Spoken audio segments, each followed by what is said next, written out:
Taking lessons from the book, The 10X Rule, by one of the top influencers of our time, Grant Cardone. The central thesis of the book is that you should be doing 10 times more. Essentially, 10 times as much activity as others are doing, 10 times as many social posts, looking at 10 times as many properties, doing 10 times as many calls, emails, letters, speaking engagements, etc. Grant Cardone has this reputation of being somewhat like a sleazy car salesman, but when you actually dive into what he teaches, it's very consistent with the academic research, and in particular, the academic research from Dr. Byron Sharp, as summarized in the book How Brands Grow. So here are a few of the key things that I find consistent between Dr. Sharp and Grant Cardone. Number one, you should be focusing on customer acquisition, not retention. A lot of people believe that it's cheaper to keep a customer than to get a new one.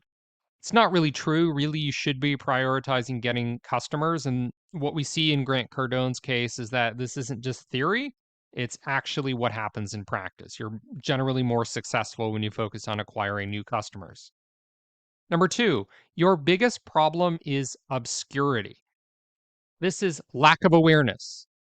Now, a lot of marketers believe that positioning or what people think about you is the most important thing, but really that is inconsequential if people aren't thinking about you at all, if they don't know you exist, if you have no awareness and you have no attention.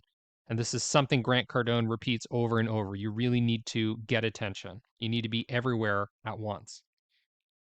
And number three, associate your brand with your product category so that people think of you immediately when a need arises. Now, this is highlighted by Dr. Byron Sharp saying that with key category entry points or trigger events, people should be thinking about your brand reflexively. And that's really what true brand awareness is. It's contextual like this. So those are a few of the key things that are consistent. There are lots of instances in the book. So for example, broad targeting versus narrow targeting that will also stand out. Now we also see that Grant Cardone's advice is fairly consistent with the Boston Consulting Group's learning curve. Basically, the learning curve says that companies become significantly more efficient the more that they produce. And what this does is it helps secure market dominance. So basically, by producing more, or as Grant Cardone would describe it, taking more actions, taking massive action, you're going to get better and better. And from my experience, basically, you just learn rapidly. The more you do, the more quickly you're able to iterate and make adjustments based on what the market wants. What he teaches is also consistent with one of my gurus, which is Bruce Greenwald of Columbia Business School. Bruce Greenwald is analyzing a lot of brands, companies that Warren Buffett and value investors look at. And essentially, what he's saying is that the strongest competitive advantage that endures over time is economies of scale, essentially market domination. If you own, say, 70% of the market, that's a very secure competitive advantage that you can have. And that's basically one of the main arguments Grant Cardone is making is you need to dominate a market and forget about competing per se. So I just want to demonstrate a very technical example, and it is making YouTube thumbnails. So I've been on YouTube for a while. It's not my highest priority, but something that I'm gradually getting better at just by experimenting with it. On the top here, you can see what my old thumbnails used to look like, and then at the bottom you can see what some of my more recent thumbnails look like. And basically, just by doing it over and over and over and seeing videos that fail and just seeing thumbnails over and over from people that are very successful on YouTube, by living with people that have millions of subscribers, I, through osmosis, through experience, by just doing it over and over and over and learning, I'm able to produce better thumbnails. It's not necessarily that I read a book about the theory of color, the psychology of attention. It's just doing action over and over repeatedly means I'm going to get better and better because I'm learning the more that I do. One thing you need to do is set really high targets, or what Grant Cardone would call 10x targets. So, for example, if your goal is, I want to make $100,000 from this, well, why not aim for 1 million? He says one of the biggest mistakes he made looking back was setting his targets too low, not being ambitious enough. And he also says you should never reduce your target, you should just take more action. Another thing that you want to do is you want to leverage and work with good people and powerful people. So, for example, I've had a lot of bad experiences working with contractors online, people that do video editing, for example, and half the subtitles that they produce have spelling errors. There's nonsensical B-roll that gets added. I've worked with SEO people where I pay them up front and then they just disappear. So tons of bad experiences. But once you find good people, so I found a contractor who does SEO. He's very responsible, very professional. I got him to network with other people. I have a PPC expert that's very reliable in the same professional way. And I found a video editor who, when you send him a video, he produces something that's publishable from the get-go. I don't have to micromanage him and tell him all the mistakes he made. So I hold on to those good people, and that's going to be critical to my success in scaling my business. Massive amounts of action at 10 times the levels you think necessary, followed by more actions. So that's something that you need to ingrain in your mind, is this idea that you really need to do a lot more than you think you need to do, because the average person has an average idea of how much effort needs to go into something, and you need to start thinking bigger and bigger and doing a lot more. Grant Cardone believes that most problems stem from not taking enough action. So, being a couch potato, I think, symbolizes this quite accurately. I think a lot of people spend a lot of time chatting on social media, debating things, kind of sitting in their ivory tower, thinking conceptually about what should happen instead of just doing it. By doing things, you get out of the theory into the action, into what actually produces results. You want to have a pure domination mentality. Domination of market share tends to trump all other things, and I agree with this, largely because I read the book Competition Demystified by Bruce Greenwald of Columbia's Business School, essentially saying that really the way companies are able to be more profitable than other companies in the long term is because they have large market share. They dominate markets. A lot of people think brands are your competitive advantage or customer retention. In some cases, that's true, but generally, overall, over the long term, it's market domination, or what you might call economies of scale. And from a marketing strategy standpoint, if we look at Dr. Byron Sharp, it's really about mental availability or brand awareness. Are you dominating people's minds in a given product category? You want to own the market completely. Don't compete. Own the space, and the competition becomes effectively irrelevant. And the best way to dominate is to do what others refuse to do. If they cut back their advertising budget during a recession, you can keep advertising. Never play by the agreed upon norms within which others operate.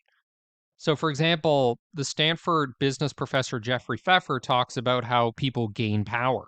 And one of the things that they do is they don't conform to the normal social standards in companies. So, for example, let's say you're a mid level manager and mid level managers never talk to vice presidents. Well, the person that's bold enough to do that, or bold enough to wear a bow tie or something that gets them more attention, is someone that is likely to be seen, likely to be noticed, and considered when a promotion opportunity arises, when there's a vacuum. So one of the biggest problems being in a company is that most people just don't know you exist, especially in a large company. And it's the same thing in the market. Most people just do not know your brand exists. And I really think marketers underestimate how big a problem this is. They think, oh, people are thinking about us. They just don't like us, or they don't like our message. No, they're not even reading your message. They're not even considering you whatsoever. Now, one thing I do that goes against the grain of what my competitors do is I do awareness ads when everyone else is doing direct response. I do SEO for pages I don't even own. And what most people would do is they just want to do direct response ads that generate sales in the short term, and they only want to do SEO for websites they own. So this is kind of like an arbitrage opportunity for me where I can buy up all these cheap awareness ads. I don't need sales immediately. I'm willing to patiently wait for the long term and scoop up market share in the long term. Some common mistakes: setting objectives or targets that are too low, severely underestimating how much effort is needed to hit that target. 3, competing rather than dominating. And 4, underestimating the adversity or problems that are going to arise in the future. Attention is critical. Awareness is critical because money and power follow attention. A great example of this is Donald Trump. How did Donald Trump succeed in the Republican primaries when his competitors had a lot more budget? They spent a lot more money on advertising. The reason is because Donald Trump is a master of attention. He has sound bites that are going to get attention from journalists, are constantly going to attract media attention. So he's getting billions of dollars worth of free publicity when others need to pay for it. So he's mastered attention. What you want to do is mentally occupy the space of the public so that when they think of your product, service, or industry, they think of you. This is what we call mental availability in the How Brands Grow terminology. Basically, when people think of your product category, you immediately come to mind. They automatically think about you first when they think about what you do. For example, IBM equals personal computers. Dekker Fraser equals marketing training. You want to be considered as the only viable solution. Associate your name, face, logo with your offering and those similar to yours. So if we look at the book How Brands Grow, for example, you're using your distinctive brand assets, so things like your logo or a mascot, and constantly associating that with what you do, with key buying situations or the product category at large. Your real problem is obscurity. So the first thing you need to do is burst through obscurity and let the world know what you can do for it. You need to get noticed. You need to break through the noise, which reminds me of this other book that I've been reading called Break Through the Noise. And the way that you do that, and this is some really nice tactical advice that's coming out of Grant Cardone's book, is using grand claims over commitments, because most people don't like to make commitments, and extreme promises. These separate you from the masses and force you to deliver. And I'm going to repeat those: grand claims over commitment, extreme promises. You also want to be everywhere at all times. And I'm achieving that through lots of awareness advertising, and I'm heavily downplaying direct response.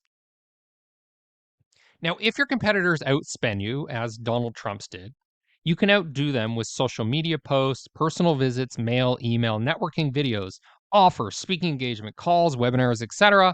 And I would also highlight the importance of tactical PR. So perhaps getting the attention of a particular journalist at a very popular publication. If you're able to get in that, you're going to get a lot of free publicity. If you don't create new problems, then you're not taking enough action. So generally what happens is, as you get bigger, and this is true in life in general, more problems start to happen. So for example, the more money you have, the more likely it is that people are going to sue you. So the other thing that you can expect is that as you start taking massive action, you're going to get more criticism. Taking massive action is the key to success. A few specific examples from the book.